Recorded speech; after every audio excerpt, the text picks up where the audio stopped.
ATP news के इस special प्रसारण व्यक्ति विशेष में आपका स्वागत है।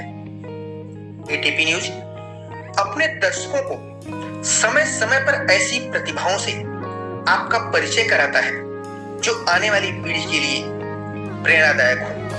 प्रतिभा किसी भी रूप में दस्तक दे सकती है। आज हम जिस व्यक्ति विशेष को लेकर आए हैं वे ऐसी ही बहुमुखी प्रतिभा के स्वामी हैं। जी हाँ, हम आपके लिए लेकर आए हैं मशहूर शायर, कवि, साहित्यकार, सीतापुर पुलिस स्टेशन में posted police inspector Shri Dharmraj Upadhyay ji को, जिन्होंने अपनी रचनाओं से लोगों को खूब गुदगुदाया है, जिन्होंने पुलिस विभाग में कार्यरत होने के बावजूद अपने अंदर के साहित्यकार को मरने नहीं दिया। आइए आपको सुनाते हैं धर्मराज उपाध्याय की चर्चित रचना इंट्रोगेशन, उन्हीं की जुबानी। नमस्कार दोस्तों, मैं इंस्पेक्टर धर्मराज उपाध्याय, प्रभारी निरीक्षक DCRB जनपद सीतापुर। दोस्तों, मैं आपको हंसाने के लिए फिर से हाजिर हूँ। दोस्तों, मेरी पिछली कविता कस्टडी डेथ आप लोगों ने बहुत पसंद की और आप लोगों ने मुझसे आग्रह किया कि मैं इसी तरीके की और भी कविताएं लिखूं। तो दोस्तों, मैं आज फिर से हाजिर हूं कस्टडी डेथ से ही मिलती जुलती एक कविता को लेकर के, जिसका शीर्षक है इंट्रोगेशन। इंट्रोगेशन का मतलब होता है दोस्तों पूछताछ। तो आप कविता का आनंद लीजिए जिसका शीर्षक है इंट्रोगेशन। पकड़ा गया बदमाश बहुत ही शातिर अपराधी था। पकड़ा गया बदमाश बहुत ही शातिर अपराधी था। जेल तोड़ने, हत्या करने, डाके मारने का आदी था। यूँ तो कर चुके थे उससे काफ़ी पुलिस वाले अपनी भाषा में पूछताछ, मगर उगलवा नहीं पाए थे उससे कुछ आम न कुछ खास। चल चुके थे उस अपराधी पर पट्टे, लाठी, जूते और लात। चुप चुप तमाशा देख रही थी क्या क्या हवालात। फिर एक दरोगा जी बोले, ये ऐसे नहीं बताएगा। फिर एक दरोगा जी बोले, ये ऐसे नहीं बताएगा, इसको करंट लगाओ। तो एक अधिकारी बोले कि करंट रहने दो, धर्मराज को बुलवाओ। धर्मराज आप लोग जान ही रहे हैं कि मेरा नाम है। तो एक अधिकारी बोले कि करंट रहने दो, धर्मराज को बुलवाओ। इसके बाद उस बदमाश से पूछताछ का जिम्मा मेरे सर पर आया। मैंने भी 2 चाय, एक अपने लिए, एक उस बदमाश के लिए मंगाया। मैंने कहा घबराओ मत, मैं मारपीट नहीं करता, सिर्फ हंसता मुस्कुराता हूँ। चाय पियो, मैं तुम्हें अपनी एक कविता सुनाता हूँ। इसके बाद मैंने सुनाई अपनी एक कविता। इसके बाद उसे मैंने सुनाई अपनी एक कविता, कुछ गज़ल, कुछ रुबाई। सुनते सुनते उस बेचारे की आंखें भर आईं। थी ठंडक, था जनवरी का महीना। थी ठंडक, था जनवरी का महीना, मगर एक ही घंटे में वो हो गया पसीना पसीना। मुझसे बोला कि आपके सामने गुरुजी मेरा तजुर्बा बहुत ही कच्चा है। आपके सामने गुरुजी मेरा तजुर्बा बहुत ही कच्चा है, और आपकी कविता सुनने से तो लात जूते खाना ही अच्छा है। मैं आपके सामने मेरा तजुर्बा बहुत ही कच्चा है, और आपकी कविता सुनने से तो लात जूते खाना ही अच्छा है। मैं कड़क कर बोला कि नहीं बताएगा तो तुझे और कविता सुनाऊंगा। मैं कड़क कर बोला कि नहीं बताएगा तो तुझे और कविता सुनाऊंगा। वो बोला, हुजूर मेरे भी बाल बच्चे हैं, रहम करो, मैं सब कुछ बताऊंगा। बता दिया फिर उसने सब कुछ मुझे बात में। मारपीट नहीं, मैं सिर्फ कविता सुनाता हूँ हवालात में।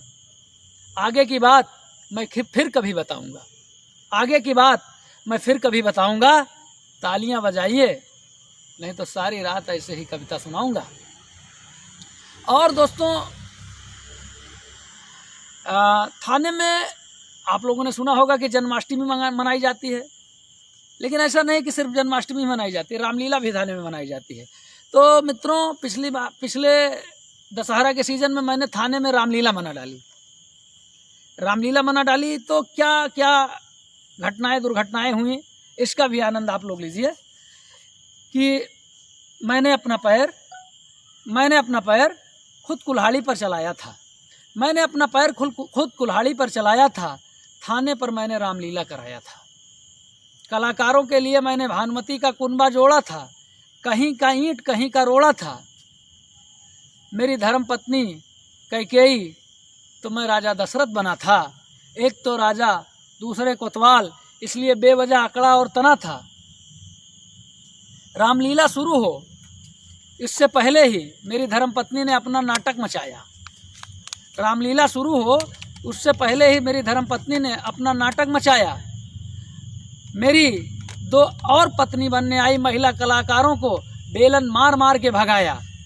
बोली कि ऐसे सपने तुम्हें संजोने नहीं दूंगी, बोली कि ऐसे सपने तुम्हें संजोने नहीं दूंगी, भले ही नाटक है मगर किसी और की होने नहीं दूंगी, भले ही नाटक है मगर किसी और की तुम्हें होने नहीं दूंगी। जब रानी कैकेयी बनी मेरी धर्म पत्नी कोप भवन में जाती हैं, 2 वरदान मांगने के लिए मुझको बुलवाती हैं, तो अपनी बातों में उन्होंने मुझे कुछ ऐसे घेरा कि राम जैसे कौशल्या दीदी का बेटा वैसे ही मेरा, इसलिए स्वामी इसे राजगद्दी से नहीं हटवाऊंगी, सच कहती हूँ इसे वनवास भी नहीं भिजवाऊंगी। मगर आप ये न समझो कि कैकेयी है नादान, देना पड़ेगा आपको मुझको 2 वरदान। छोड़ो कौन करे ज़्यादा तकरार, मंगवा दो 1 सोने की अंगूठी और 1 सोने का हार। कोप तुड़वाने को भैया मंगवाना पड़ा, कोप तुड़वाने को भैया मंगवाना पड़ा, 30,000 का खर्चा बेवजह करवाना पड़ा। अब आगे का सुनिए ज़रा कि थाने की महिला कांस्टेबल जो बनी थी सीता, राम बने सिपाही का उन्होंने कुछ इस तरह से दिल जीता कि तुम मुझे सोने के हिरन उरन में मत उलझाओ, तुम मुझे सोने के हिरन उरन में मत उलझाओ, और दिलवा सकते हो तो इस दशरथ बने बुढ़े कोतवाल से मुझे 7 दिन की छुट्टी दिलवाओ। रावण बने थे थाने के ही एक दरोगा, रावण बने थे थाने के ही एक दरोगा, बताऊं उन्होंने क्या क्या भोगा।